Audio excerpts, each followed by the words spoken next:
So Matty, long-term friend of the channel. I've watched his stuff since I was like actually 13, 14 years old. Probably not that young. Probably 15, 16 years old. But I've been watching Matty forever. And he, of course, his audience is primarily based around Bethesda, and that's kind of where he got his start. And that makes it kind of difficult, I feel, for him to talk about Starfield or Bethesda's problems without facing a little bit of blowback. He's done very well at approaching those issues with the audience that might not like to hear about those problems, because pretty clearly they're problems. And I think at this point, it's really impossible to ignore the problems. Even if you go onto the Starfield subreddit, like there's not a whole lot of people pretending that it is the game they thought it was going to be, that it is as good as they were hoping it would be. Like this most recent post, 800 upvotes, replaying Fallout 4 makes me realize how lacking Starfield feels. That's intense. Hot take: to allow one character everything, they dropped the ball hard. Someone said the writing in Starfield is bad. I disagree. This is gold. And it's a joke post. The biggest issue is truly the writing. 5.5 thousand upvotes. They were tough and well armed, probably mercenaries. What I made them of is corpses. I wasn't really paying attention. What I made of them, I can't read. I'm the problem. What I made of them is corpses. It's still weird. Yeah, there's just a lot of problems. And even the Starfield community is coming around to it. And I'm very proud of them for coming around to it, because this is how Bethesda actually improves. And one of the most interesting developments in the last few days is that Starfield has actually dropped to mostly negative reviews on Steam recently. And then all reviews is 87,000 with mixed reception. Only 65% of those reviews are positive. Now, the key difference, people have been asking what could have caused this. Like, why is it all of a sudden going mostly negative? And here's the thing. I think what it is, and this is just my inference from the information, it could be right, could be wrong, who knows? But what I think this is that people that bought it at full price, $70 at launch, were hardcore Bethesda fans, probably into modding, which is why they bought it on Steam and not through Game Pass. And as a result, they were always going to be giving it the benefit of the doubt, and were going to give it a little bit of extra wiggle room because they were the core hardcore fan base. The game over Christmas and through the holiday sale on Steam, or winter sale, I guess what they technically call it, it's dropped 30% down to $48.99. This brings in a whole flood of new players that have been interested in trying it, but that haven't, especially with some of the mixed reception, but they decided to give it a shot at the discount. They came in, tried it, and found it lacking, because they were not the hardcore diehard fan base. They were just people that were passively interested, that decided to check it out because it was on sale. And then once they did, they were like, okay, this actually is not at all what I was hoping for. And so they had negative opinions, which is very interesting. Only a third of the new players trying it. Only 31% are finding the game positive in the last month on Steam. So the hope is that, BGS, that's a Freudian slip right there, is that BGS looks at this and honestly appreciates the feedback. Like this one, these are not people that tried the game for an hour. Jesus Christ. And then found it lacking. These are people that actually really tried to love and enjoy the game and just did not find it to be what they needed it to be. So like, I wasn't going to write this at first because I was so 50-50 on recommending it or not, but after Bethesda started replying to negative reviews about why the reviews they've written are wrong, I feel compelled to write something. I would not recommend it for $70. I would recommend waiting until the game is fully released with all of its DLC on sale to buy it. To me, there's just not enough to justify the price. It feels like a game that's only had a few years of development rather than 7, and it's just kind of undercooked. It feels boring and uninspired. Scoot this up. And like locations, what is Bethesda's engine really good at? It makes it relatively easy to handcraft huge worlds. So what does Starfield do? They handcrafted a few locations and left the rest up to procedural generation, of course. Oh, well, the few handcrafted locations are great. No? Okay, then. New Atlantis is kind of cool, but it's small. It's close to having some literal and figurative depth to it with the well, but that's barely explored. New Aquila looks cool, but again, it's far too small. The key is not a city. And Neon, Jesus Christ, Neon. Yeah, Neon is like an alleyway, and then some buildings. No part of it feels like this is like a hub of civilization within a planet. Yeah. It just works. Like 37 hours, 150 hours, 90 hours, 140 hours. Like, this person tried it very, like, they really put it through its paces. These people have really tried the game and given it a shot, and they just didn't find it very compelling. And I know it's like, it's really easy for people to be like, lol, okay, well, if you played it for 100+ hours, you clearly liked it. You're just being negative. Like, no, there are people, like, for Bethesda fanboys and core fans, fanboy sounds negative. I didn't mean it that way. But like, for Bethesda fans that like their golden age games, they will put 1,000 hours, 2,000, 3,000, 4,000 hours into one game that they really, really, really enjoy. So for them to give 150 hours of their time to Starfield is not actually that far out of the ordinary. And if anything, I think the writing is on the wall with Starfield after like 30, 40 hours. I think it's really clear the problems are not going to get any better. And so for them to continue going through and giving it even more time is crazy. So mad props to them. All of this to say, I think that there's a core issue with Starfield and with the recent, I would say, approach that Bethesda has taken towards these games. So I agree with Maddie, at least the premise of the video, that there's something that needs to be fixed. How you go about fixing it, I'm not entirely sure. I think that is a valid question to bring. As I mentioned earlier in the stream, I've been working on my own video for the last couple of weeks, specifically on how to fix Starfield, like giving my ideas of how they could patch it and mod it to try and get it to be closer to the game that people actually wanted.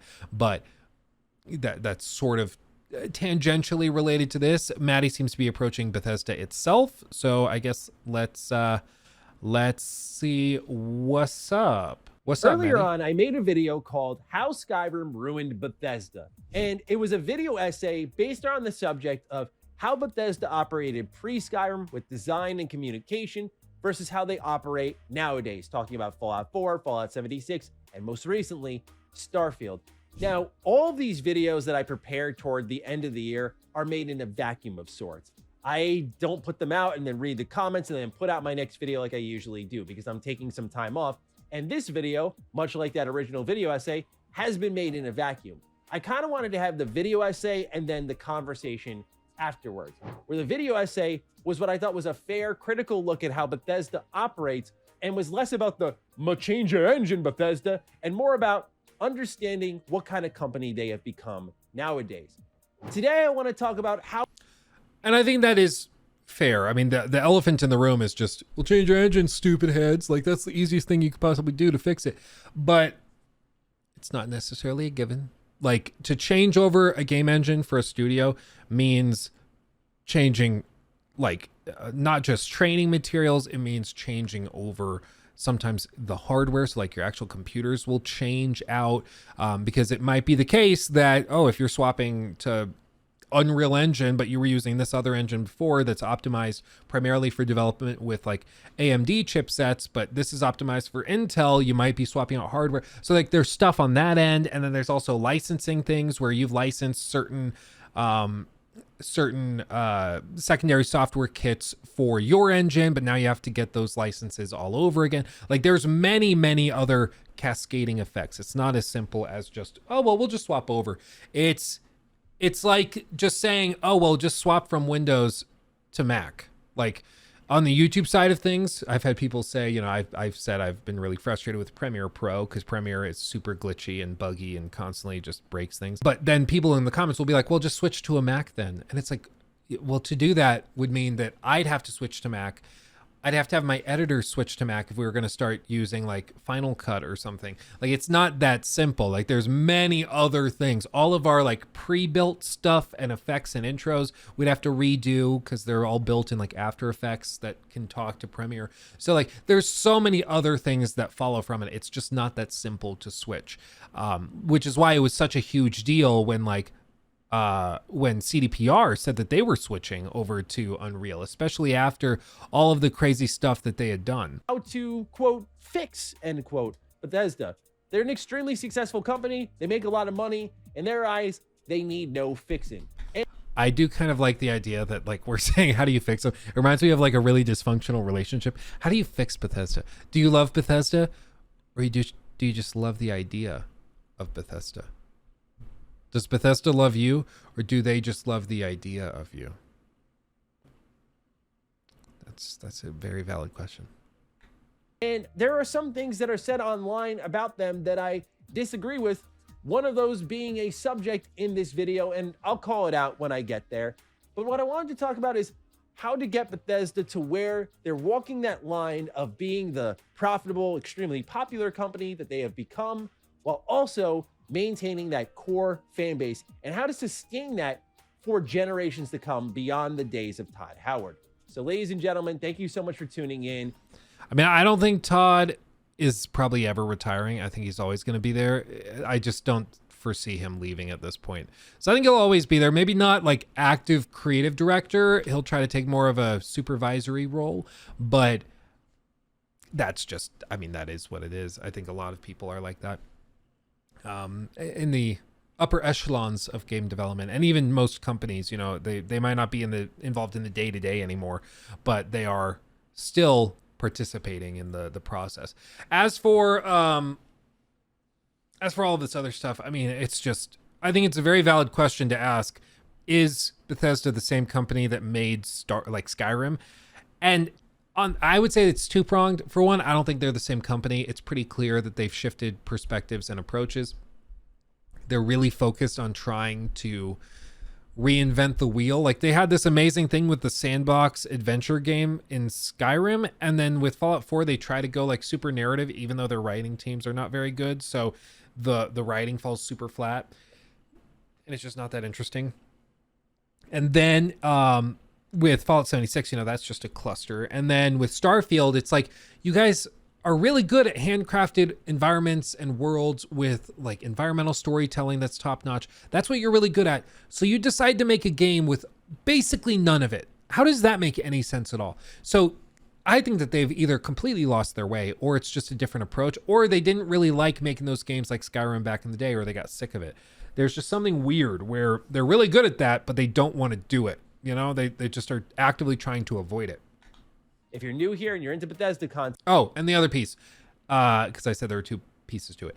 There's that, and then the other piece is that I think it's clear that the industry has changed a lot as well, and gamers have changed, and expectations have changed. And so we're looking at Bethesda and we're saying, yeah, we love like those old school games, but you can't get away with buggy piles of garbage anymore. It has to be polished, because that's where we are now as an industry. Yes, it was like a little endearing, I guess, when in 2011 you'd constantly be releasing buggy stuff, and it was like, oh, well, it's the Bethesda bugs, it's Bethesda's charm. They do that. No, it's not acceptable anymore. And then beyond that, we also have different expectations in terms of like technology. Like, I think the most damning thing that happened with Starfield is that it launched right next to Baldur's Gate 3, which as an RPG is insane. Granted, it's like a once in a generation type of game, but still just absolutely crazy. And then it also launches right next to, on the other side, the Phantom Liberty DLC for Cyberpunk 2077 and the 2.0 update that takes this game and just turns it into a masterpiece of not just a technological marvel in terms of graphics and loading systems and all this stuff, but then they're also actively improving with an amazing story, amazing RPG mechanics, great combat, and all sorts of stuff. So I think it just happened to launch right between two things that make it look far more lackluster than it would have looked if it launched in, say, like March. We prepared a lot of it for this holiday season. Consider subscribing. We got a lot more on. And you should way. sub to Matty. So the first thing I want to tackle here when it comes to fixing Bethesda has to be when it comes to their team size. They are an extremely small team of around 400 people. And I say extremely small in the terms of AAA development. That's usually pushing past 1,000, multi-thousand. And of course, when you account for Microsoft and the QA that was backing them up, like, yes, Starfield had a massive staff on board for this game. But Bethesda has that, if you will, small business feel, but big business mindset, so to speak. Yeah, they call them boutique shops. We did this when I worked in real estate. Our shop was, they said, we're a boutique shop with big business assets and capabilities. So if you want the power of a big company, but the feel of a boutique shop, that's us. We can provide both. And it seems like Bethesda's trying to do the same thing. Like they shoot for the stars. See what I did there? They shoot for the stars with these amazingly ambitious games, but they just, frankly, I don't think have the team or the budget or the capacity to deliver on it. Like everybody memes on Star Citizen taking a decade plus to be able to put stuff out that's like pretty lackluster, but like at least they've like done all sorts of insane tech where they can get it running, like that Star Citizen or Star Engine technically demo that they did, which we'll put the link to that in the description of this clip. Jacob put the clip in the description.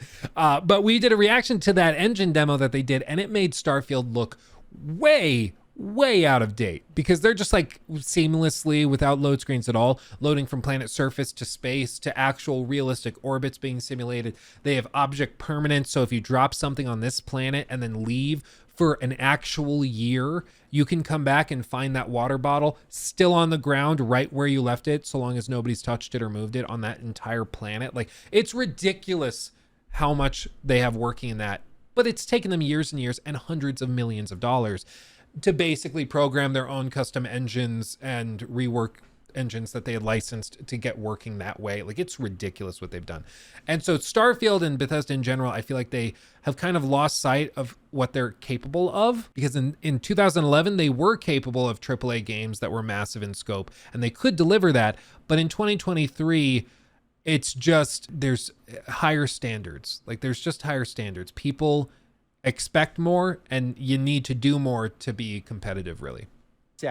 And if I were to go in there and start tinkering with how they approach things, I would say, okay, you want to be a 400-man team.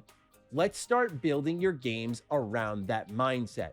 What that means is that procedural isn't your answer for everything. I think procedural content, like we saw in Starfield, is the result of development costs getting higher, game development becoming more difficult, and you need to make that same massive scale of worlds that you made back with Fallout 3, back with Oblivion, but it's much more difficult to do now, so you need a computer to effectively generate it for you.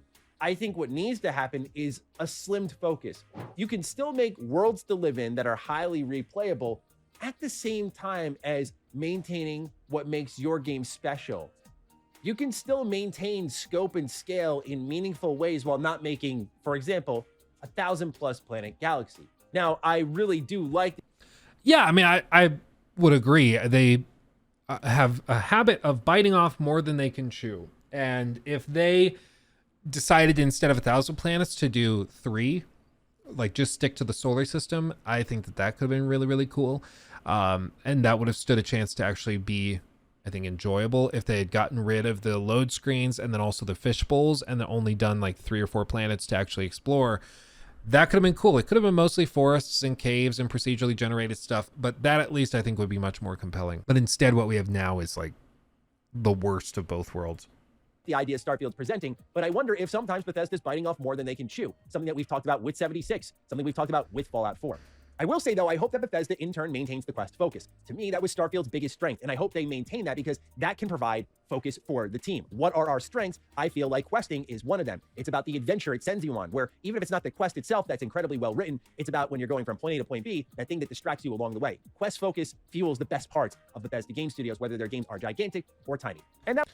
I mean, I'm not sure if I agree with that. There's a couple of decent quests in Starfield, even good quests in Starfield, but I feel like the writing is pretty lackluster across the board, and I can't think of a single thing in Starfield that's like really unique to it or that it does really, really well. You know, like what part of the Starfield universe is like, that's really, really cool. Like if you're not allowed to say Starfield or describe any details like it's made by BGS or this or that, if you just have to describe the universe of Starfield, how do you do that in a way that makes it actually identifiable?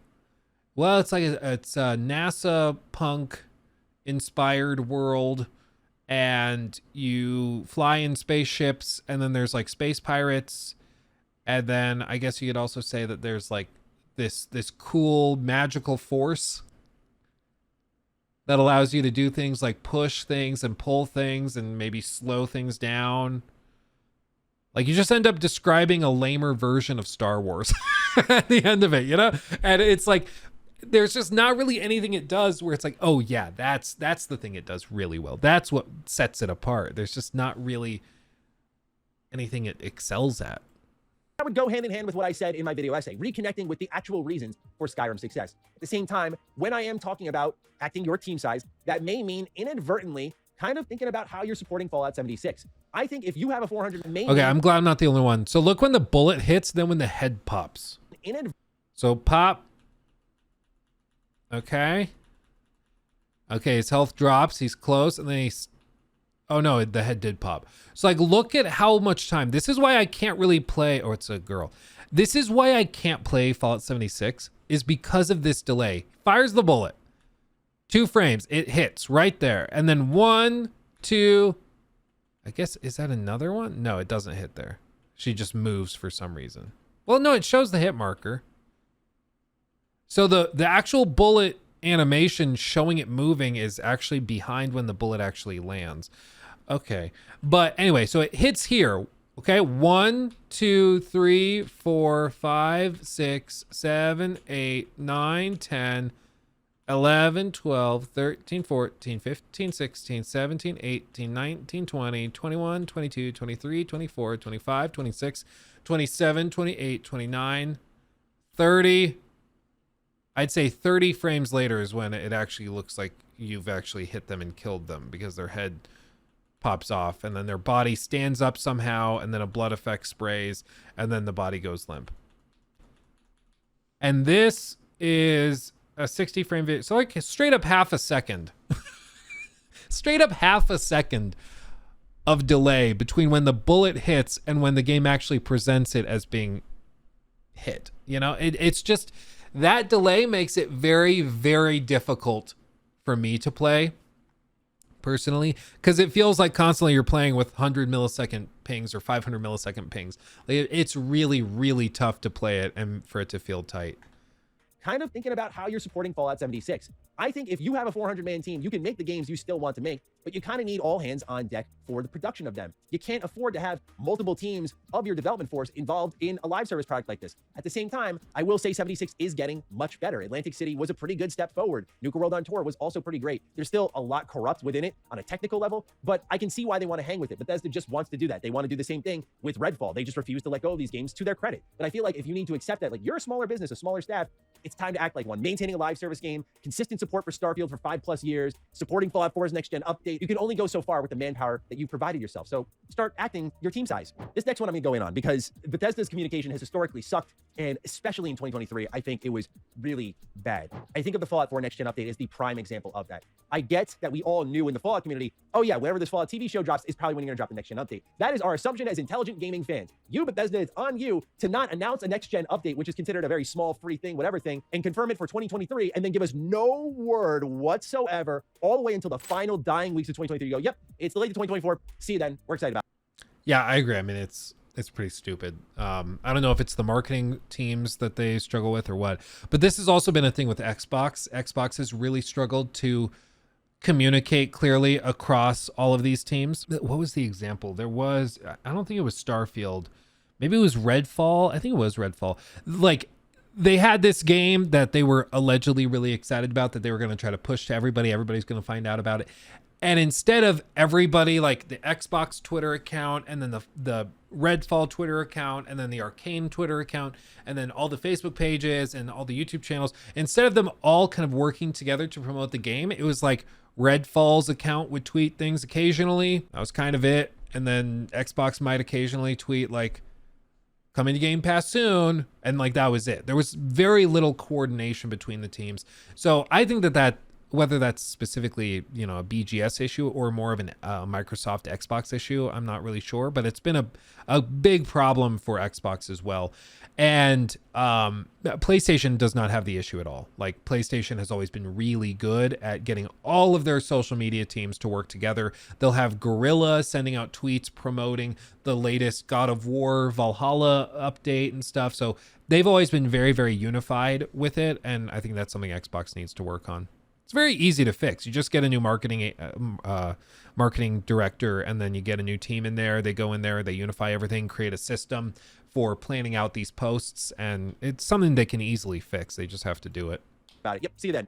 Your communication has to get better. Not just for an instance like that, but I look at Starfield as it stands right now when I'm recording this video in the vacuum. No real roadmap. We get random promises on Reddit like, hey, we're going to do new ways of traveling. Hey, we're going to do more bug fixes. We get the occasional Bethesda net post. Sometimes we find out news through that. Like, there's no consistent lines of communication from the development team to the fan base. And especially with Starfield, a game with a lot of complaints, most people are willing to, as we've seen with like Cyberpunk, as we've seen with every broken game, Battlefield 2042, like people look at it, they go, God, you're hopeless. It's dire. But you know what gets them all out of that situation is communication, letting people know what the plan is to ameliorate any of the problems or add to the fun the game provides.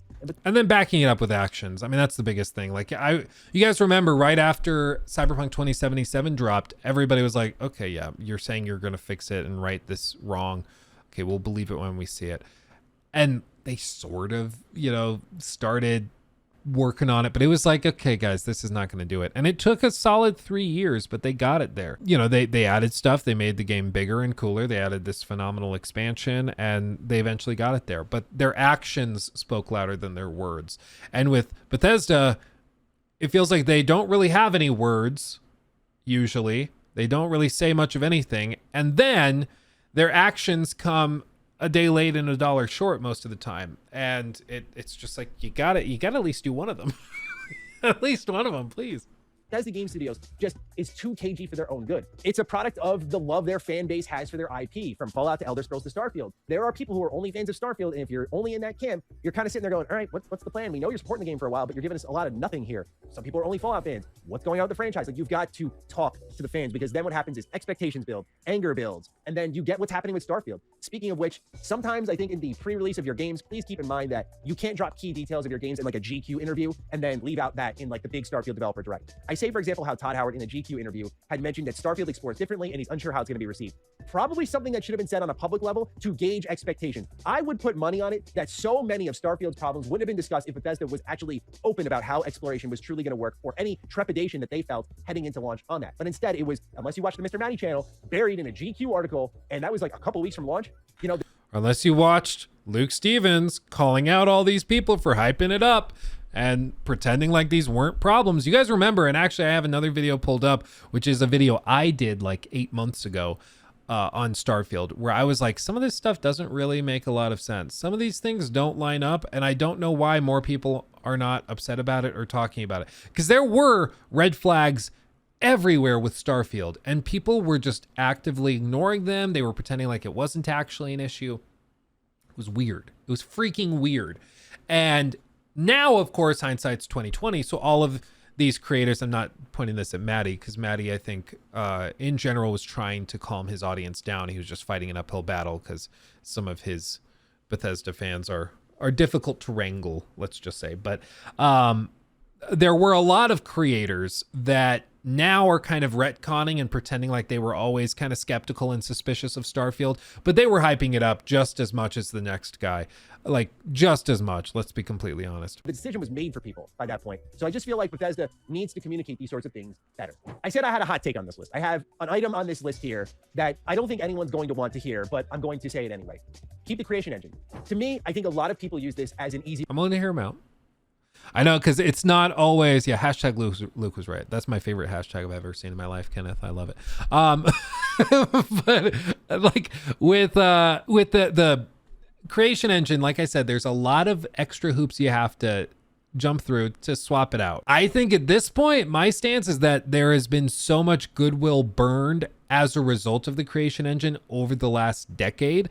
I think just moving to something else would immediately give them like plus 50 charisma. Like immediately it's like, okay, everybody liked that. I think that would be an easy way to win some people over if they did it. And honestly, if they went to Epic and they're like, hey, we want to pair with you guys with the Unreal Engine, just like CDPR is doing. CDPR makes similar games and they think that they can get it working in Unreal, and that Unreal will do a better job of what the Red Engine was able to do, which was already industry leading. So I think they go to Epic. They could probably work out some deal where they work together on the engine, get it fine-tuned to what they need it to do, and move on from there. Maybe they work on mod support for it, whatever. I think that they could totally do that and find a way to make it happen. I don't know, like the benefit of the Creation Engine allegedly has been that for years and years and years, it's allowed them to build big environments quickly. And what we've seen is that with years and years going by, in the case of Starfield, I mean, this was in active development for at least 5 years. I don't really see how this is saving time over what other teams are doing with different tool sets. Like, I really don't see it. Like, you would expect the way they talk about Creation Engine that they would have way bigger cities and more content, more hand-placed content, way bigger stuff that's really, really impressive compared to what everybody else is doing. And back in 2011, that was true. Nowadays, it's just not. It's just not. Other teams with other engines are doing way bigger cities, way bigger environments, way more detailed environments, way better NPC interactions, way better graphics. Like everything is just better elsewhere. But again, like I said, I'll hear Matty out. Let's hear Matty out. I want to hear the argument keeping the Creation Engine. The argument against Bethesda. Oh my God, it's the Creation Engine for literally every problem the game has. And I get it because that's all you hear online. And I'm not here saying that the Creation Engine is literally blameless. But at the same time, I have to look at it honestly. This is the end. Well, let me be clear. And I'm sure he's seen people that say it the way he just did. But my frustration is that the Creation Engine has led to Bethesda making development decisions based on its restrictions that are bad. The decision to have 1,000 planets, knowing that it was going to be limited by all these load screens and fishbowl environments, that was a bad decision. That still lands on the directors for thinking that that would be fun and enjoyable in the long term, because it's just frankly not. And everybody seems to agree at this point, it's just not. Compared to what you can do in like Skyrim, where you can just run around and explore and have fun without any interruptions. It lets you get immersed, and that's what people like. So you can say that the Creation Engine is responsible, but it's more that the Creation Engine sets up the developers and the directors to make big decisions based off of the tools that they have, and the directors keep making stupid decisions on what to do and what to prioritize. That's more my stance. Like, I think that it would be easier for them to make a better game on a different engine. I think they would have an easier time making great games.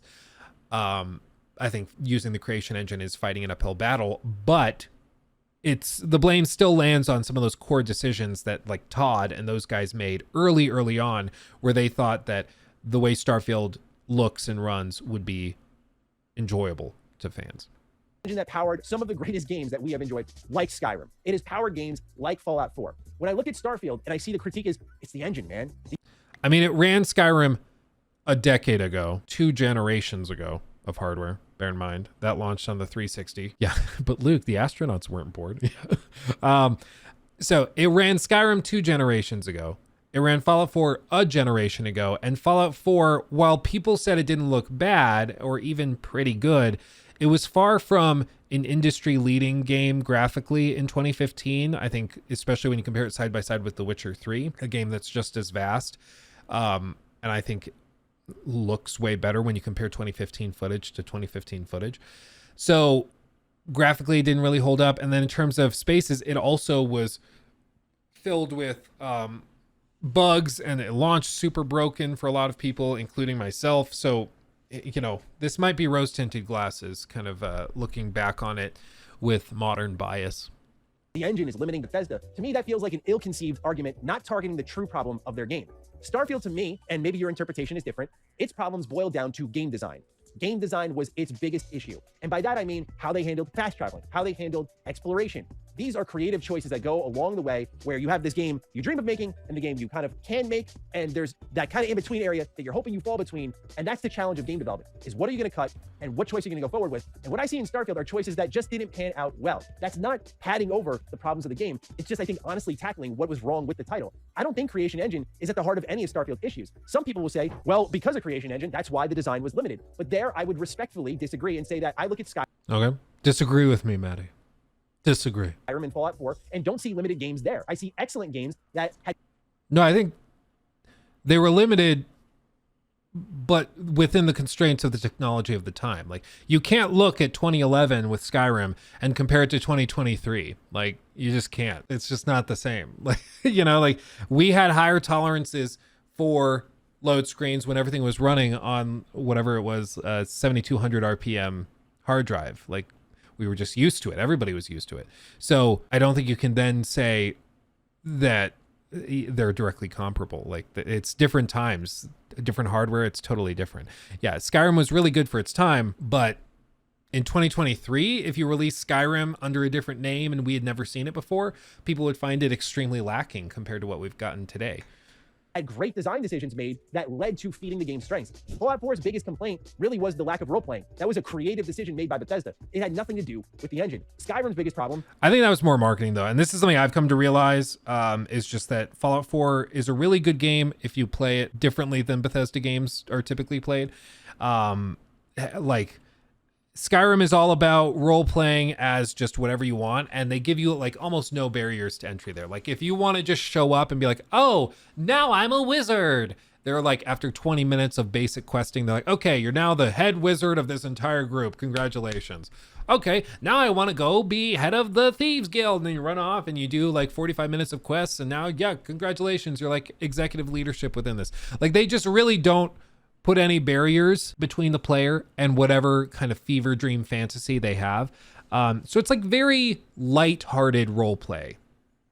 It's not like super serious, intense role play where you have to play by the rules of the world and the rules are very strict. It's very open. It's a very relaxed way of doing it. Fallout 4 basically has none of that because they tried to go like super narrative and be super serious and intense and emotional, and they just weren't very successful at that. Having the voice protagonist, I think, was also an interesting experiment. I thought that that was cool, and I can understand why they wanted to try it, but I think it was clear that for the types of games that they wanted to make, and especially with their writing, it just wasn't gonna work. Cyberpunk, I think, demonstrated that you can have a voice protagonist in an RPG that works well enough. But I think with a lot of these RPGs, it's better to just put the text on screen, let the player read it with their own intonations and how they would accentuate certain words and stuff. Don't let a voice actor do it. And then you kind of just let the player fill in those gaps. And then you just play, you press the button, the text plays, and that's that. Baldur's Gate 3 also has very limited text options for, or voice options for the player character. They'll still have your party doing stuff and saying stuff. But like if you try to play as Gale, you know, the text is going to be different. He's not going to be saying the same sentences and phrases he would have been if you were talking as somebody else as the player character, if that makes sense. I would say went also to lack of role-playing and writing. But when you look at the adventures and the exploration and how many areas you could go into and the amount of DLC, it kind of fades, right? It wasn't an engine problem there either. Again, I get it. Creation Engine is buggy, but I look at it... I mean, again, I think probably the disagreement from this is just that I don't think you can say that 2011 is comparable to today. Like, yeah, you can say Skyrim wasn't limited by the Creation Engine in 2011. I would say it was just that in 2011, the restrictions on the Creation Engine were built and designed around the technical restrictions of the time and the hardware of the time. And as they've continued to use that same system, the Creation Engine is basically operating under the restrictions of the Xbox 360 and PS3, but now it has the assets of the PS5 and Xbox Series consoles and PCs of the modern day. And so it just feels like you're playing a game from a decade ago, you know? truly this way. The same people who have called for the engine to be torn down, thrown out, and for Bethesda to take in Unreal Engine or Unity, for example, also are the same people oftentimes saying, oh, we need the mods. Mods are why I play Bethesda games in the first place. Creation Engine is one of the most customizable engines out there. Not to say that other games don't have fantastic mods. I look at Cyberpunk, there's a wonderful modding community there for the Red Engine. It is possible to mod other engines. I just think with what makes Bethesda Game Studios games popular and what gives them a level of interactivity is through the Creation Engine. Again, I'm not telling you it's perfect. I'm not saying your criticisms of it are wrong. I'm just saying that I think we're sometimes avoiding the real problems, which are more difficult to convey, which is that Starfield's problems, to me, as someone who even loves the game, I put in my top 10 of the year, to me, is about design, not engine limitations. So I think stick with Creation Engine. And naturally, that'll make some people sick to their stomach to hear. But look, it's not going anywhere. It's not going anywhere. They've had so many moments they could have dropped this thing. And with Starfield, they doubled down and did Creation Engine 2, which many people thought was going to be. Should we do a poll? Should we do a poll? I kind of want to know what you guys think. I kind of want to know. Should we do a poll? Let's do a poll real quick. I'm going to do a straw poll. We're just going to ask if you guys think that they are going to drop the Creation Engine. And specifically, this is in or before the Elder Scrolls 6. Okay. So we're not saying like eventually, we're saying right now. Okay. So I'm going to create the poll. We're going to post this and I want to hear what you guys think. So everybody vote on that real quick. Just click on the link and vote. My guess, I think they should. I don't think they will. Yeah, I don't think people are that confident in them moving on. Yeah, I don't think. I think they should, but I don't think they will. Because again, I think it immediately gets so many brownie points if they were to do it. If they were to announce, hey, and we're using not the Creation Engine 3. We're deciding we've partnered with Epic and we're going to be building the Elder Scrolls 6 in Unreal Engine 5. I think they would get a standing ovation, but they're not going to do it. And honestly, right now, they're already moving into production on that. So if they were going to do it in another engine, like I think they would already be doing it. And I think at that point, the news would have already been announced or leaked or something. So I don't think they're doing it. And you guys apparently don't think they're doing it either. So a brand new engine, but it's just like Unreal Engine 4 to Unreal Engine 5, right? Like, it's still going to be Unreal Engine, but there's going to be a lot of new features and additions there. And when you look at what Starfield did on a technical level when it came to polish, I thought, you know what? This feels like a pretty good upgrade. So yeah. And it was a polished turd. I'm a bug magnet, so I run into these things a lot, but I showed you guys a lot of the bugs I came across in my review, and there were a good amount. Like I had entire quest lines soft locked and stuff that was just totally broken. It was the best polished Bethesda game I've ever played, but again, like that's really not saying much at all. I know it's a hot take, but I always keep it honest here, and I'm more than willing to hear the disagreement down below, as I'm sure it will be there, no doubt about it. So the last thing I wanted to touch on for Bethesda was their focus of the future. Speaking of the engine, part of the reason they want to keep that the same is Bethesda's hiring a lot of modders. And when modders are working with your tool set, you kind of want to keep them familiar with that, because what happens is it cuts off that immediate process of training the new guy or gal. The pipeline just has to be established, but otherwise they're pretty familiar with what you're going to be using in-house. And that's a great strength to have as a developer who's hiring and growing and is now first party and owned by Microsoft. But future focus is in a different way. Todd Howard has guided many of Bethesda Game Studios' greatest games and continues to do so. But like any human here, we all have an expiration date. And I know that's very sad to say. But what I mean by... Oh my God. I know what he means, but that makes it sound like, yep, Todd's almost dead. Everybody buckle up. He has an expiration date. That's funny, man. This is that Todd won't be at Bethesda Game Studios forever. If there's one thing I'm not seeing at the company that I'm a little bit disappointed in, it's that they're not really focusing on nurturing the next generation of talent. That's something I love about Tango Gameworks. You had Shinji Mikami and John Johannes there, and Shinji Mikami was working closely with John Johannes and letting all this newer, younger talent do their own thing, and that led to Hi-Fi Rush. You had Akumi Nakamura there, who was kind of originally supposed to be the protege for Shinji Mikami. That obviously went a completely different direction. She left. She started her own team, announced her own game at the Game Awards of 2023. The point being, that studio was really focused on having a vet leader at the top, guiding the new generation, and then eventually moving on to do something else. Whereas I feel like with Bethesda Game Studios, it's trying to pull Todd Howard in every single direction. Work on the Indiana Jones game, Todd. Work on Starfield. Work on the Fallout remasters or whatever. Work on Elder Scrolls 6. It's like, this is one human. And when his bandwidth gets spread this far, I can't imagine we're getting the best out of him in his final years of his career. Who knows how... I mean, I forget, was it an article or an interview we read? We read it on stream, but there was a whole story where it was breaking down Todd Howard and retirement and everything. And he was like, I don't really see walking away or anything. But the other piece was that he has been working very hard to separate himself from the core development process. So maybe Matty's saying it hasn't been working, or Maybe I'm mistaken or maybe he's mistaken. But at least in that thing we read, it described how he was still the final decision maker for a lot of the stuff in Starfield, but he didn't want to be. He's been trying very hard to separate himself so that the creative directors and the gameplay directors and designers that we saw a lot of in those videos and stuff leading up to the release of Starfield, he wants those people to be the final decision makers and not everything to land at his lap. Because Matty's right, he is working on a ton of different stuff. For the Indiana Jones games, he's doing like, I think executive producing is his title. I think is what his official title is. But he's spread very thin. There's no doubt. And they do need to figure out how to take it on. But more than anything, I think it's just a difficult reality when you have a designer that had their heyday 15, 20 years ago.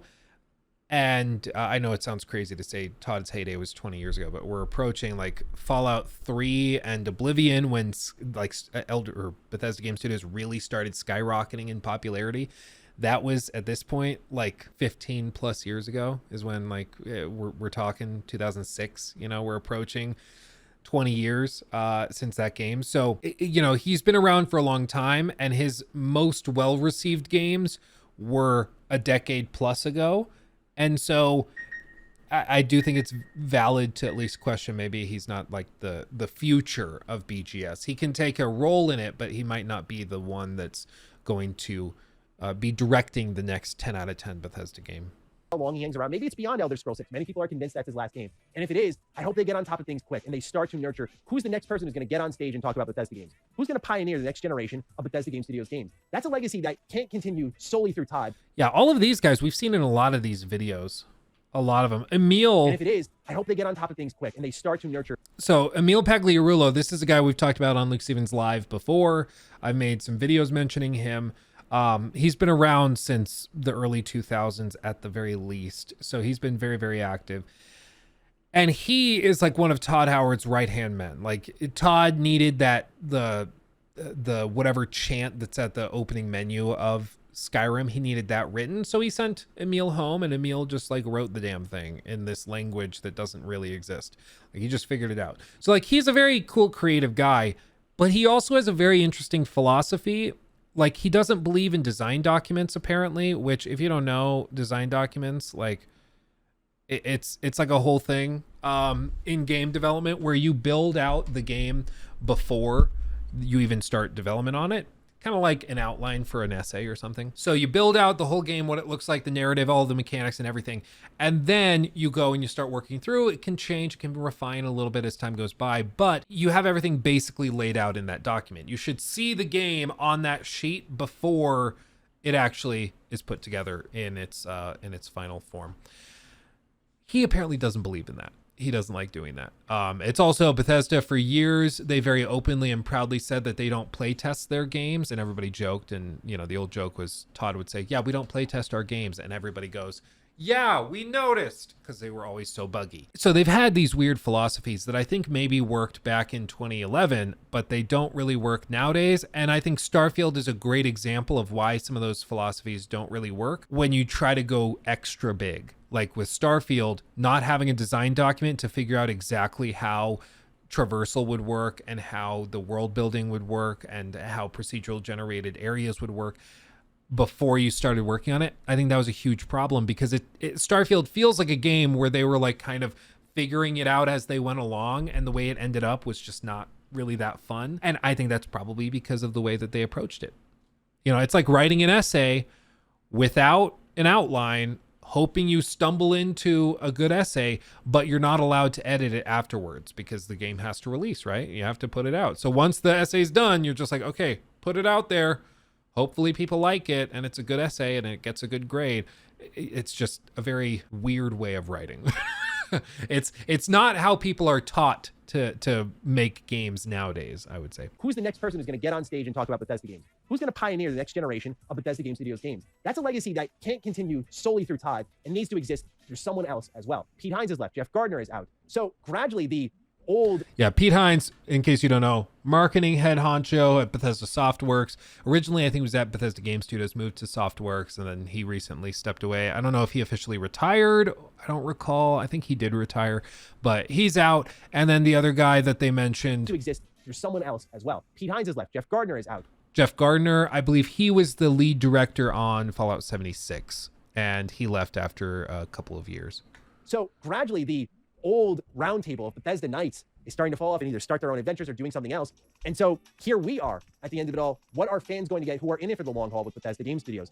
That's what I'm looking for here. So these are a few ways that I think Bethesda could be fixed here, from building around their small team size to better communication to keeping the creation engine and building games around it with proper design and a focus on the future. I'm curious to hear your thoughts on what you think would, quote, fix Bethesda in response to my video essay I put out earlier on. Looking forward to seeing your thoughts. Take great care.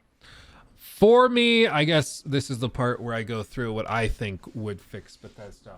So you know what we must do. So I think with this, it's just a matter of a couple of core things. My hope is that Bethesda is able to kind of deal with reality first and foremost, and that's going to come from fans being honest, okay?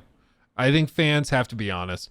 This weird thing that people have done for years where they pretend like there aren't problems and, well, no, it's just a different design philosophy, or no, yeah, I know you didn't like the way they approached it, but that it's just because you don't like the style. It's like, we gotta shut up about this stuff. Like, if there's a problem that's clear, call it out. And that's why, honestly, I'm really happy to see, and maybe, you know, this is just schadenfreude, but I'm really happy to see the negative reviews come to Starfield, calling out very valid frustrations about Starfield, because that is something that the devs are going to see and hopefully take notice of and grow from. That's my hope, at least, is that BGS is going to respond. As a result, you know, the next thing is that BGS has to, I guess, maybe we just say reflect on the honesty. Maybe that's what we say. So they have to actually take the criticism and grow from it. Doesn't do any good if the fans are being critical and are going through all the stuff they're frustrated by, and then Bethesda's like, okay, well, you guys are just haters. You know, that doesn't work. It's the same thing with, like, I made that recent video where I said Bethesda Game Studios is basically a lol cow at this point. And part of that is because they lack self-awareness. It's one of the telltale traits of a lol cow, is that they're doing things that are funny and entertaining without realizing they're being entertaining because they lack self-awareness. And in the case of Bethesda Game Studios, I think it's a great example where they lack self-awareness of kind of the memes surrounding their games, or at least they seem to behave as though they lack that self-awareness. So hopefully they respond to these reviews and reactions towards Starfield and go back to the drawing board and like, okay, so biggest frustrations from our fans are this, and this. People are frustrated by the engine. People are frustrated by the graphics. And I'm trying to get better with this pen. I'm not used to looking here and writing down here. It throws me off. So people are frustrated by the graphics and by the engine. And people are also frustrated by the constant load screens. We didn't think that this was a very big deal, but clearly the fans care. And so we need to address that, because it doesn't matter what we think. It matters what our customers and our fans think. People are also really frustrated by the communication, you know, like if we can't talk to our fans, what's the point? What are we doing? If we can't have good communication, what are we doing? So like they go through all of these things. That's what they need to do. And they need to reflect, and they need to figure out what do we need to do to make these games better. That's the hope, at least. I think they have to reflect. Practical improvements that they could make, okay? I think, again, there's no doubt that swapping engines is incredibly difficult. No doubt there. I'm not going to question it. Everybody is going to hopefully agree on that. It is a very difficult thing to just swap engines, and I don't think that should be taken lightly. However, I do think, as I mentioned earlier, there are many upsides to swapping engines that I think end up more positive than negative. Chief among them is like improved credibility with the fans when you say that this is going to run well and it's going to be a very different game technologically. When you say this is the most graphically impressive game we've ever made, people are going to actually believe you. When you say that this has the resources of Epic Games behind it, if they swap to Unreal, that carries a lot of weight. And also just like CD Projekt Red is moving from the Red Engine, which made Cyberpunk 2077 an industry-leading, graphically amazing, technologically impressive game. They're moving to Unreal Engine. So if Bethesda does it, I think everybody's going to be like, wow, okay. So, I mean, two of the greats are doing it. Makes sense, right? Makes sense. So I think that they swap engines. I think that that's the easiest thing that they can do. Engines kind of all blended together. So I think swapping engines is a layup. And imagine the response when they do a little press conference and they just come up and they're like, oh yeah, and we're doing a new engine, guys. Buckle up. It's going to be amazing. I think people would lose their minds. I think it would be an easy thing. Take a lot of extra time to train the team up, but guess what? They're owned by Microsoft now and Xbox. So they can probably, if they go to Phil Spencer and like, listen, we're going to swap engines. We need an extra year. I'm sure they're going to get it. I would have no doubt. If they're like, this is going to alleviate all the frustrations people have with Starfield, it's going to be great. I think it's a layup. So nobody's doubting how difficult it would be. It would be a lot. It would be expensive. It would be a lot of trouble because for like decades they've been using this engine. They're very used to it for sure. But I think that's what just needs to happen for them to win back some credibility with fans. So swapping engines, I think, is a layup. I think beyond that, one of the biggest frustrations I had with Bethesda was their lack of transparency. It's probably the thing that really pissed me off about Starfield, is that there were just constant instances and occasions where like Todd would say something like, players will explore in a new way in this game, and we're not sure how fans will like it. That should be like, what do you mean? Why wouldn't they like it? Why are you doing anything that you think your fans might not like? That's weird. And then they say stuff like, oh, there's no vehicles, and you know the player will not be able to run endlessly, and there's no flying your ship. So if you ever want to leave the planet, you have to fast travel back to your ship. It's not going to be free and open for you to just explore the planet. Like if they had come out and just clearly described all these things, players would have understood it, and I think expectations would have been managed. Like hype would be a lot lower because people weren't being lied to effectively. And I think that that's one of the biggest things. There is because of the transparency, there's a perception of lies. And while it's not the same as like Todd saying there are over 6,000 endings in this game, or I think in Skyrim, he said that there were over 200 endings. Or maybe it was Fallout 3, I think, actually. I think what he was saying is like, depending on how you finish certain side quests, if you count like, I blew up Megaton, and I finished the game this way, therefore that's a different ending than if I didn't blow this up and then, you know, I got the same ending. So I think if you tweak the math and really messed with it, you could get to the point where you're able to basically like get away with it. But I don't know. It still feels like either being intentionally vague to the point where I can't even tell what you're talking about. So it kind of seems like a lie, or at the very least a deception, because you're not communicating honestly with me. Or other cases where they just straight up lie through omission, where they will describe how the game works and then not mention very important pieces of it that would probably change your mind about it. Like saying in the lead up to Starfield that you land on the planet and then you hit invisible walls if you run too far out of bounds, because it's not an actual planet to explore. It's a fishbowl that looks like a planet.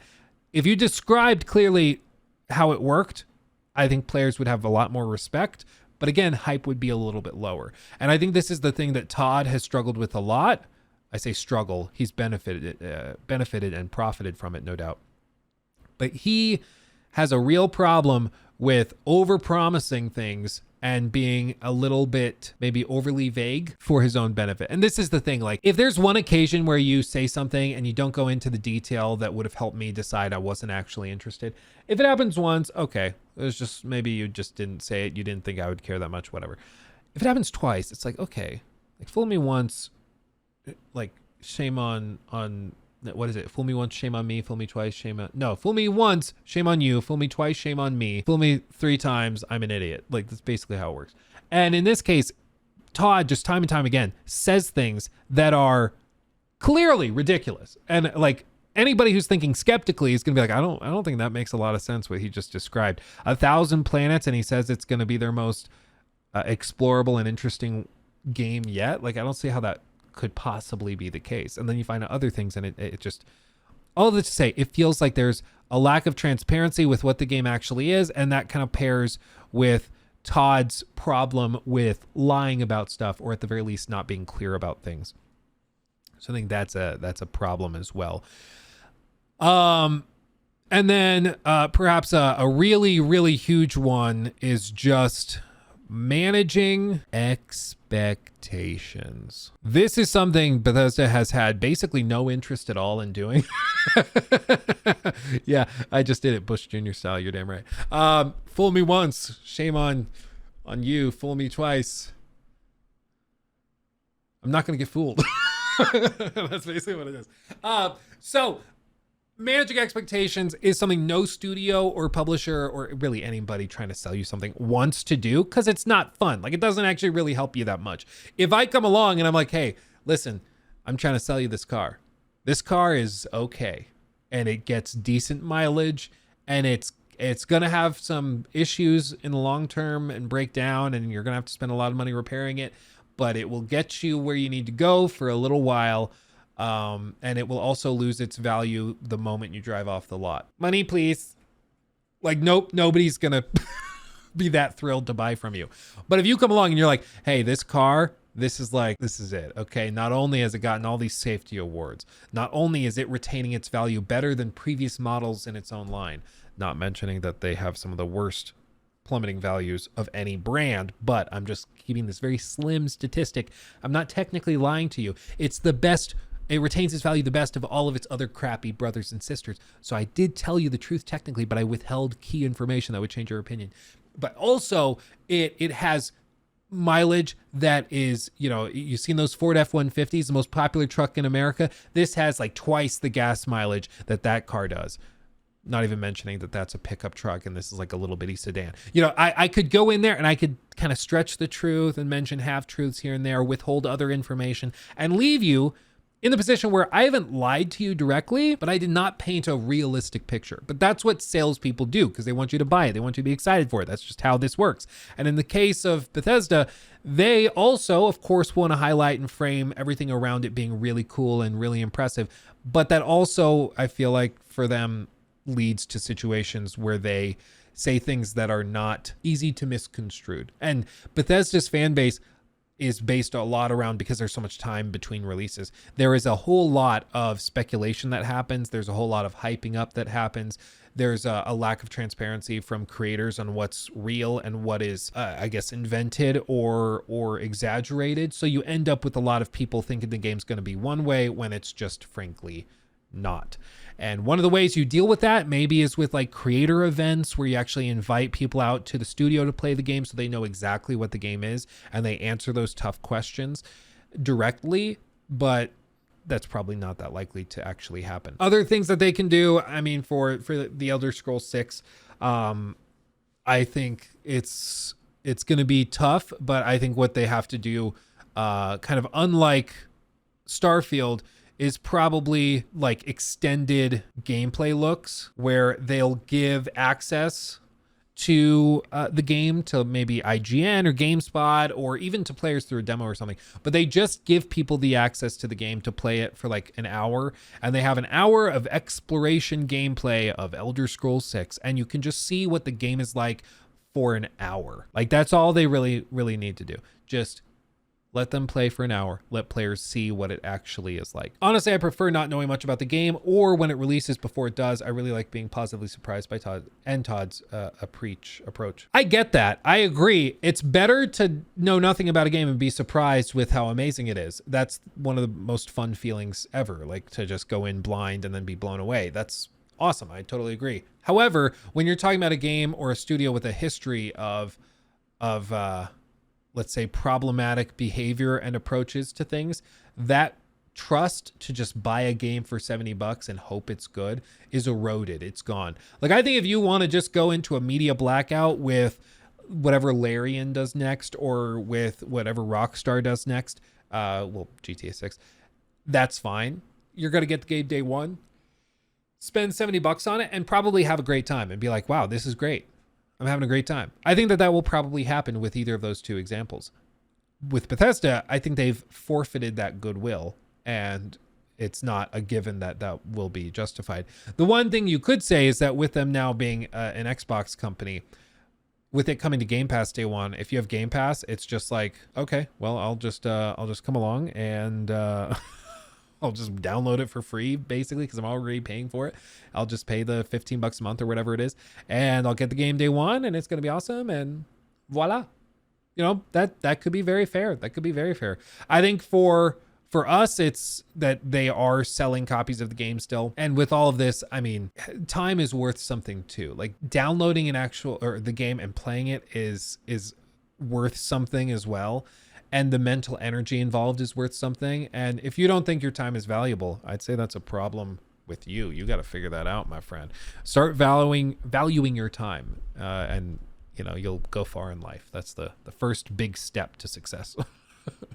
Luke's inspiration of the day. So yeah, I mean, I think there's a handful of things that they could do to actually improve the game and or improve their standing with fans and to convince players that things are going to be different. I think that there are things they could do.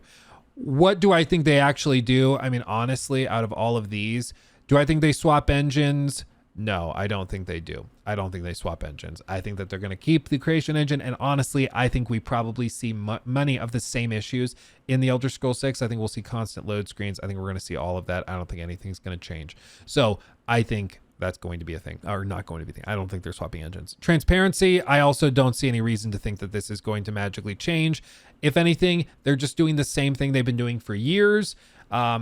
Except now they're using their customer support team to use AI to write messages telling fans that they're wrong for not liking the game. And there's been no direct response from leadership within the company saying, hey, we disown that. We don't know what they're talking about. Everybody's entitled to their own opinions, and we respect our players' opinions. If they came out and said that, if Todd did that, I would respect it a lot more. But instead, they're just pretending like it didn't happen. It's really, really weird. No lies. I don't think you can teach an old dog new tricks, honestly. I think Todd's going to keep hyping stuff up the same way he always has. And frankly, I don't see him taking any backseat on the marketing or promotion of any of these games. I just don't see him doing it. And I don't think Xbox would want him to do that. I mean, he's a huge asset. He's great at selling games. Granted, he usually does it through a little bit of this, at least through omission. So that's a problem. But I don't see him going anywhere, and I don't think anything's going to change on his end. So yeah, value my time. So beat connect, you're damn right. And then managing expectations. Again, I don't think this happens because it's Todd and it's Bethesda, and they don't want you to be less excited for the game. So if you get a little bit of a misconception as to what the game actually is, that's just a happy little accident at the end of the day. Extended gameplay looks, I think we actually could see this. So I would say that this is actually a pretty strong possibility. If they just want people to see how great the game is, they just do. Maybe they have a whole new dungeon system in the Elder Scrolls 6 or something, kind of like in D&D, where it's like, hey, you want to level? Just go to one of these dungeons that's kind of procedurally generated and go knock yourself out. I think they probably do extended gameplay looks of stuff like that. So I'd say we probably see that. I don't think this bodes that well. As for fans being honest, this is happening. So I'm very happy to say, oh, I should have done a check mark. So this is happening. I'm very happy to say fans seem to be honest about this stuff. And then as for Bethesda reflecting, as of right now, I've seen no evidence that they are. I think it would be really easy for them to do it. But again, there's been not a whole lot. They've said, oh, we've got plenty of patches coming. They say that they're going to be bringing new forms of traversal to the game. A new expansion is coming next year, soon to be this year. You're probably seeing this in 2024 if you're watching the clip. So I would say that makes sense, that maybe they have reflected a little bit on some of the feedback. So I would say this is probably a maybe. We'll see it, but I'm optimistic. So all told, is this enough to like win people over and convince people that it's going to be good and the game is going to be solid and a great time? Probably not. I think people will be very skeptical of the Elder Scrolls 6, but still there's going to be a crazy hype. And as we all know, hype makes you stupid. But you guys will not be one of those people. You guys will be here with me and we will be making fun of the people that are being irrational because it's funny. So we'll be together and we'll do that. And we will not be fooled, Todd. We will not be fooled. I would love the game to end up being amazing. I would love it. But let's be honest, I don't think much of this is going to shake or change. But interesting video from Matty. Hot take of keeping the creation engine. I get what he's saying, but I think the core disagreement is just that the creation engine, you can say it didn't hold back Skyrim. That technically, I guess, is true. But we're also talking about a decade ago with different hardware and different things. So I just don't think it's the same. I just don't think you can compare the two. I don't think you can compare the two. It's a different world. It's a different world. You can be like, hey, we don't need computers. Maybe this is a good example. You can say we don't need computers as a tool, the newest tool for designing buildings and bridges. We don't need CAD. We don't need any of that stuff because like the Romans were building bridges with nothing but a quill and paper back in 100 AD. So clearly they don't need it. They don't need it. We don't need it. We can build bridges and buildings and stuff. We don't need computers to run simulations or anything. It's fine. And it's like, but bro, they didn't have access to modern tools, or in this case, in 2011, they didn't have access to the Unreal Engine 5 or other tool sets that were available. And then also at the same time, that doesn't mean that because they did it a certain way back then, the same way is ideal today. Like today, we can do it with all these computer simulations to calculate, okay, if this type of earthquake hits, how is it going to respond? Is this going to stay structurally sound? No. Well, let's add a column here. All of a sudden, it withstands a level 5 or a category 5, a hurricane too. And oh, this is amazing.